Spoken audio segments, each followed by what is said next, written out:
All right, today we have a special guest, one of my business partners, Mr. Kimo Quance, stepping in the studio. So I get to fill Brian's role and kind of like be the interviewer today, which is going to be a little bit fun. But Kimo, welcome to the studio, man. Thank you so much for having me. I appreciate it. So today what I want to do is I want to dive into something maybe a lot of people don't know about you is your former military background. And I want to share with our listeners, our viewers, some of the things that you've learned in the military that I think apply to your business. Cool if we dive into that today? Absolutely. All right. Well, welcome to the Whissel Way podcast. My name is Kyle Whissel with Whissel Realty Group and EXP.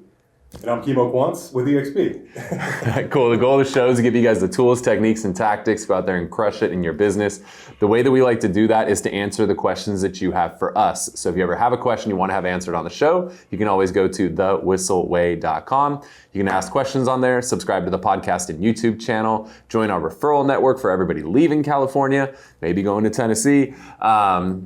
Also, if you want to get dialed in with our private Facebook group and our email newsletter, we share a lot of tips and tricks. And lastly, if you're looking to level up your content creation game, audio, video, social, all of that, Brian, our media manager, and I will share everything we've learned over the last 9+ years of working together, help shortcut that learning curve for you so you can level up your media output, all at thewhisselway.com.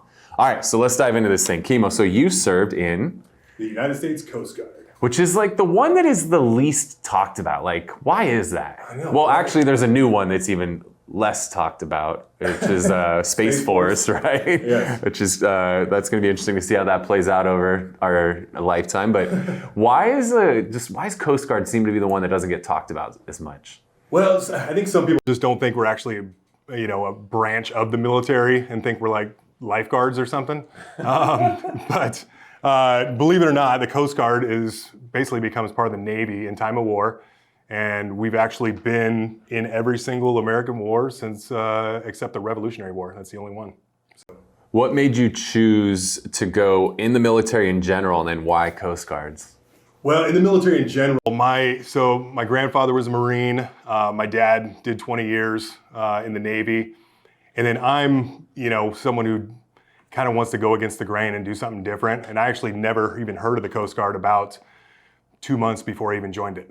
Once I heard about it, I was like, oh, no one's doing this. I'll be less of a number, and I thought it would just be different than what everybody else is doing. Everybody goes in the Navy or Marines or Army or whatever. I'm one who just likes to be different. All right. And so how many years did you do total? I did 4.5 years. So I signed up for 4 years and then extended for 6 more months. All right. And got out. All right. So let's dive into it. Like, talk about some of the things. I think let's start with just onboarding, right? Like when you're in a team, I'm running a team, we have a team together. Onboarding is one of those things that's so important, right? It sets the tone for what's to come in any organization. So whether it be a real estate team or the military. So let's talk about like the onboarding side of joining the Coast Guard. Like, what was that like? And what are some takeaways that either were good or bad? Because I think a lot of times we learn from both. Yeah. So talk about like the onboarding that you experienced in the Coast Guard and what you learned from that.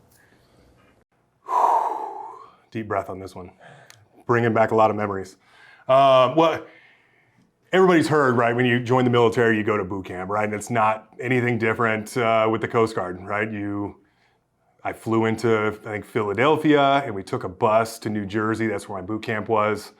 And you pull in, for your first day or whatever, and they are laying into you right up front. I don't recommend how they treated me to do for your real estate team, but they definitely lay into you right up front. There was 30, 40 of us on a bus or whatever, and we had 7 seconds to get off the bus, and we did not make it. So they continually made us fail. But one of the biggest things, they do set the tone right up front on, seeing how they can push your stress levels and how you react to things. But I think one of the biggest things that the military tries to, give to you is the attention to detail.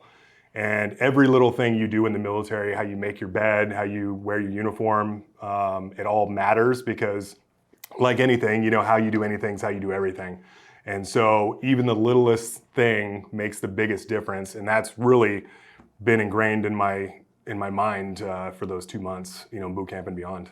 Yeah, there's that commencement speech. I don't remember the guy's name that does it, but a commencement speech about making your bed. Yeah.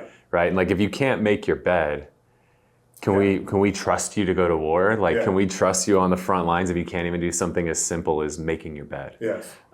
So that's a very real thing that you experienced. That was... Oh, absolutely. I mean, it has to be perfect. I mean, everything folded over, reef tucks with your uniform. And what's funny is that when I make the bed at home, I never get it right with my wife. So it's always wrong. I'm like, I was professionally taught. With your wife? No. I try to explain to her I was professionally taught how to make beds, and it's still not good enough. That's what you That's did. right. You went to the military to learn how to make beds. Exactly, yeah. So what would be like one or two things that, from that experience and how they onboarded you into the Coast Guard, that you've either applied or have a desire to apply with your team today? Great question. So like I said, the first thing is attention to detail, right? How everything matters, and whether it's scripting and just, you can't change that one word and it totally changes what you're saying, to, having a certain flow to it. But some things I took from it, whenever, you're in the military and you get transferred to a new duty station, you'll get a sheet that you got to go get signed off from everybody in all the different departments where you learn different things, and the petty officer or chief there has to sign everything off. And so I actually took that into real estate as well. So when someone onboarded, onto the team, whether it's having the sheet that they need to go meet with the title person and better understand what title is, better understand what escrow is, you need to watch these videos or whatever, having a checklist of everything to be able to move that person forward to set them up for success. How important is it when somebody's new to understand everything versus just understanding like what they need to know? Like I feel like that's something that I know I always struggle with as a team. Like, do I need to teach them the entire business like in the first month, or do I just need to teach them enough to get them through the first month? Like, how do you look at that? I lean more into just to get them through the first month. Certainly you don't want to overwhelm them. They're probably going to forget it anyway, and you're going to spend twice as much time having to explain stuff. But I think having a base of what the heck title is or whatever the situation is, them having at least a base of what's going on. Do they need to know what line 13 in the contract is or whatever? Right when they're brand new, no. They can figure that out once they get a deal under contract and they're talking to a client. Like, oh, let me head back to the office and write it up. And then they can be like, okay, what do I do now? And then they can learn what line 13 is or whatever. I remember when I first started, I was working with my dad on the commercial side of things. And we had a client who wanted to go see, it was an apartment building. So I drove him by. Like, you didn't actually go walk through apartments like when you're buying multi-unit. But we went by, he's like, all right, I like it, write up an offer. So I wrote up an offer and it got accepted. And then the listing, he was like, all right, why don't you go ahead and open escrow? And I was like, fuck, what's escrow? How do I open it? Oh my God, I like panicked. I didn't even know how to open escrow. But like, it didn't matter, right? One phone call, I figured stuff like that out. So it's like, that's where you got to figure out like, how much do you need to teach somebody? And also how much are you like overwhelming them too if you teach them too much stuff? Yeah. So obviously in the boot camp, in the military, they run a boot camp. Are you a fan of running like a boot camp up front? Well, to some aspect, right? There needs to be some structure, and that's the other thing obviously military teaches you is having some structure to what you're doing. You can't just go into real estate obviously being willy-nilly, so creating that structure for them, to kickstart and fast start their career is important. How structured it is obviously depends on your team and your team's dynamic. But certainly they need to understand, what a day looks like, what your first month should look like, what your weekend should look like, et cetera. So absolutely. Yeah, I've found over the years that people who've been in the military and or played a lot of sports tend to do better in a team environment because they're so used to being told like what to do, when to do it, how to do it, and also understanding that like the person telling me to do it, like if I don't trust them, I don't, like in the military, you're literally trusting them with your life, right? Like if I don't trust this person with my life that's telling me what to do, I probably shouldn't be here. Yeah. So I find that to be crucial. Yeah, absolutely. I mean, there's also no choice in the military. I mean, you have to do it, right? So obviously you can't do that running a real estate team. I mean, obviously there's some carrot and stick things you can do. Definitely not in California. Maybe in Tennessee you can do a little bit more than we can in California. Yeah, but you have that stuff in place, and there's different, obviously, tactics you can use within your team to get them to do what you want them to do. But I mean, going back to it, it's really just having that structure and up front. Okay. What are a couple other, maybe give us one or two things that the military did that were like, somebody used this term with me recently, like a reverse role model. So things that you saw somebody else do that you're like, that's exactly what I don't want to be. Like that's the inverse of what I want. What would be like one or two things? Obviously we don't have to mention anybody's names or Explain anything, that but like a reverse role model. So somebody who does something completely wrong, the complete opposite of how you want it to be done. So, we had an experience working with a partner a few years ago, and it was the worst leadership I've ever experienced, where they were leading me, and I learned a lot from how to not do it. Like the way you led me is exactly how I don't want to lead my people. So what would be maybe a reverse role model, right? Something that happened when you were in that was like, how this is done is exactly how I don't want to do it when I'm in charge. Yeah. Well, so what I did in the service, there wasn't really room for air. So I was a radio man. So basically I listened to Channel 16 VHF radios, and my last duty station was LA. And so from San Francisco County line to San Diego County line and out 200 miles, my 21-year-old butt was the one that was responsible for people's lives. And, listening to the water, listening to people hailing Mayday, my boat's sinking, boat's on fire, whatever it is. I was the one who figured out where they are, how many people are on board, and what the nature of the stress is. So there wasn't really room to mess up. But one of the stories in things they do in boot camp is, and I think it's to help the team aspect, if someone does something wrong, a lot of times they punish everybody else, and that other person doesn't have to, the one that did something wrong doesn't have to do the punishment. And so now everybody on the team is now pushing and leading that person who did the thing wrong to make sure they fall in line and do what they're supposed to do next time. Does that make sense? Okay. So I don't know if that's kind of what you're saying. Do you like that in a real estate team? Like, if one person gets on a call with a lead and royally screws it up, like, do you then tell everybody and they come at them like you screwed this up, or? No. I don't know exactly where I'm going with that, but I was responding basically to the question. I don't know how you would necessarily do that in a real estate team, because obviously, praise in public and, punish in private, That's a good question.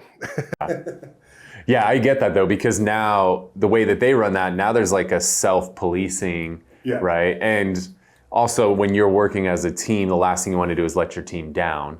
Yeah. So when you see your team now being punished for your screw up, you feel like crap about yourself, because you know they're doing something they don't want to be doing because of your action. And I think it makes you less likely to do that same screw up again. Oh yeah, absolutely. Because now if it's, let's say it's 40 guys in the group, like you got 40 guys who are pissed off at you that they're getting their ass kicked because of your action. So it normally happens when you're about ready to go to sleep, then they get everybody up and you got to go work out in the field in the middle of the night and the other guy doesn't get to. Would you have trusted your 21-year-old self with that responsibility? Absolutely not.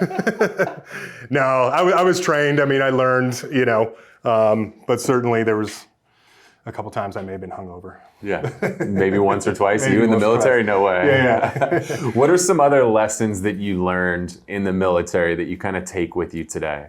Whether it's just for you personally in your business or your life, or in running a team? Well, that's a good question too.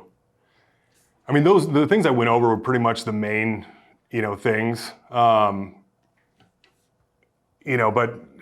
to expand on that, I guess, is really understanding, like we said, the structure, the attention to everything, leadership that's involved. Who can you bring on? Who can bring that other piece that you need, to help whatever you're trying to do? What's that missing piece that's happening? Problem solving. There was, especially the problem solving. I mean, there's times where I was stationed on the Great Lakes as well, which if you've ever been out there as a California boy, when I moved out there, I didn't realize how big the Great Lakes were. You can't see across them. There's 40-foot swells. And the river one time was all frozen over. People were driving their cars out on the Detroit River and everything.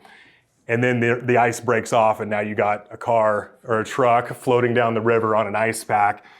And you have to problem solve, right? So we put on the TV, and they didn't have VHF radios because they were in cars. And so we had to count how many people there were on the TV, right? Call in different hospitals to see who's available. We had a winery collapse.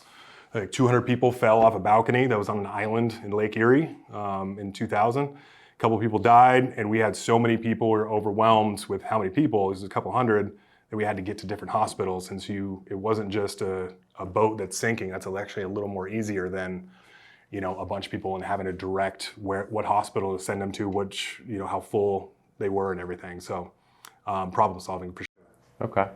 What would be, just not necessarily military specific, but what would be 2 or 3 pieces of advice for somebody who's getting a real estate team up and running? Because you've had your own team, we have a team together, you're now working on running another team out in Tennessee. So you've had a good breadth of experience in team leadership. Like, if somebody's looking to run a team today and you're like, here's 2 or 3 things you really need to know, to think about as you're starting your team, like, what would that be?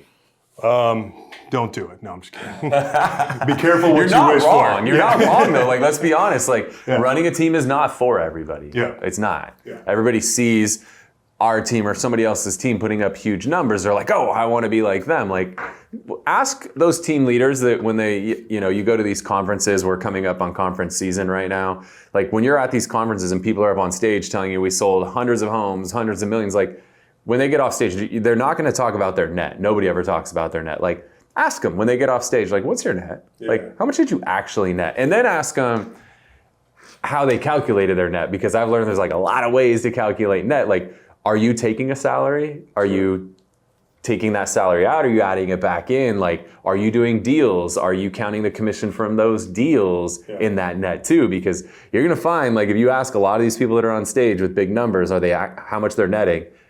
A lot of them are actually losing money. They're just not talking about it. No. Imposter syndrome, I believe, is what happens. Is like, well, I'm on this stage. I got to go up there and like talk a big game. So I can't tell them I sold 100 million, but I lost 100 grand. Like, that wouldn't look good. So we just won't talk about losing it. Yeah. I guess the first thing to think about, and I've certainly learned a lot, like Kyle said, from having my own team to our team to the team I'm running in Nashville. I would say the first thing is, really be careful what you ask for, right? But also, just because someone else is doing something doesn't mean that you need to do it that way. I would search out different ways that teams are structured and try to figure out what's suited for you. It's certainly, it's certainly can be different, and not only in the areas, the type of people you have on the team, and the structures can be so different, and the dynamics are different with it. So I would say make sure you research the way you want to do it and not just see one example and just go that route. I certainly, if I had things to do all over again, there's a lot of changes I would make. But I went by just what I saw, a way what team was supposed to be built, and I went that way. And I'm grateful, I learned a lot, but could I do a lot of while learning? Sure, yes. Number 2, I would say figure out what kind of agent and what kind of team you want to be. What kind of agents you want on your team. What does that exactly look like? Do you want to bring on all new people and train them your way? Do you want a real dependent team? Do you want it less dependent? And maybe the agents are running their own basically kind of teams underneath you, and you're kind of like a back office to those agents. You really have to understand that, how much you want involved in it. Do you want to go virtual? Do you want to be in person? Those are things, there's positives and negatives to all of them. So I guess I'd say really, whiteboard it out on the different scenarios and pros and cons for each, not only for the team strategy, what you want to be, what does it look like in 5, 10 years, et cetera.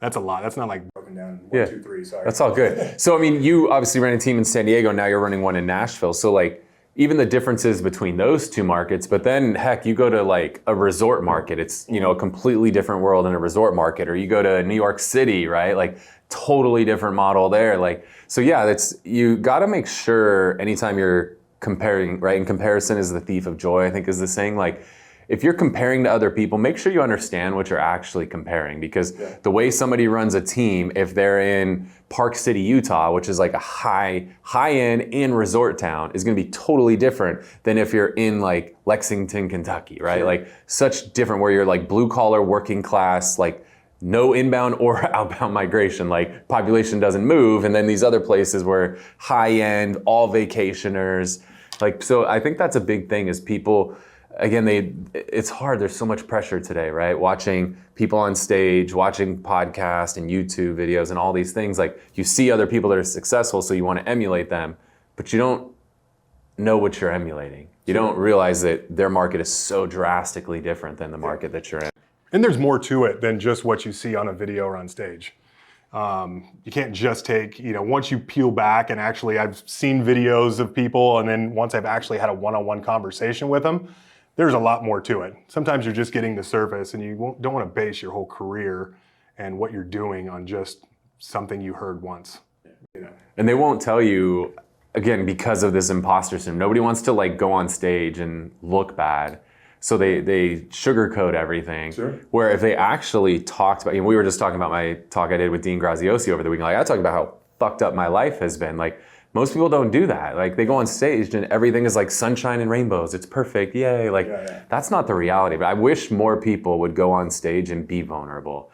And some will get vulnerable about their life, but they won't get as vulnerable about their business, I find. Like, they won't talk about like, I tried this and this didn't work, and I tried that and that didn't work. Yeah. Like, they will just tell you like, I sold 100 homes and I made $1 million and blah, blah, blah. Like, yay. But this system they have, like, there'll be people, oh, well, I just do sphere of influence. Yeah. So everybody's like, I could just do sphere. Like, what they don't tell you is they've been in the business for 46 years, right? Like, and they have 500 past clients. Like, you're brand new. You can't do the same thing that this person who has 500 past clients is doing. So there's so much of that. Like, I wish more people would, one, really understand what they're looking at, and then two, ask about net. Yeah. Wouldn't it be weird if like people got on stage and they're like, all right, next up is so-and-so sells 100 million and lost 100,000 last year. Like, that would be so weird. Yes. It just doesn't happen, because guess what? That Nobody would be wants. when it's bathroom break, probably. Right? If they actually said it. Yeah, it's pretty wild how that stuff doesn't get shared. So cool. Well, hopefully you guys are getting some value out of the show today. If you are watching on a podcast or on YouTube, hit the thumbs up button, let YouTube know you're enjoying it. If you have a question, throw it in the comment section. We'll answer all those questions. If you want more of the content, you can hit the subscribe button, the little notification bell. And if you're listening on a podcast platform, make sure to subscribe to the show. And if you get a couple minutes, could write a review. Those reviews are very hard to get, which means they go a very long way. When you do get them, it would be greatly appreciated. And I know I'm kind of putting you on the spot here, but before we wrap, we like to share something we call the Whissel Widget of the Week, something we utilize in our business that saves us time, makes us more money, or just helps us have more fun. So I'll kick it off, give you a minute to think. I actually had a call with these guys this morning, which is why it's top of mind. So one of the things that we use in our business is moving trucks. We actually have 3 moving trucks in our business now. And we utilize these primarily for our clients so that when they're completing a move, they don't have to go and rent a U-Haul or enterprise truck, whatever. They can just come pick up a truck from our office, and it's free. All they got to do is just cover the gas. So it's a very nice thing to give to buyers and sellers, especially as we're going into this market where you're actually going to have to compete, right? Buyers in the new market are going to interview more than one agent, and they're going to pick one. So the agent who has a higher value stack is probably going to win more often than not. So this is also a part of our value stack. Additionally, we use it to help out charities and other organizations. We recently helped, there was some floods in San Diego. We allowed them to move the truck. They helped 20 people, move back into their homes after the floods were over. So we also like to do good within the community with it. And the company we use for this is called On the Move Trucks. And they're great. They will help you get the truck. They'll help you get the truck wrapped. They'll help you with the insurance, all the paperwork, everything that you need. So On the Move Trucks is clutch if you are looking to add a moving truck to your business. What do you got? So this is obviously talked about a lot, ChatGPT, but actually creating your own GPT. I don't know, have you done that yet? No. So you can create your own GPT where you actually have your own chat on, whatever your topic is. If you wanted to, you can create your own GPT that is, can train your agents on scripting, and they can just ask. You can upload PDFs of all your script books. You can put whoever you follow, website in there. You can say, take information from this website regarding scripts.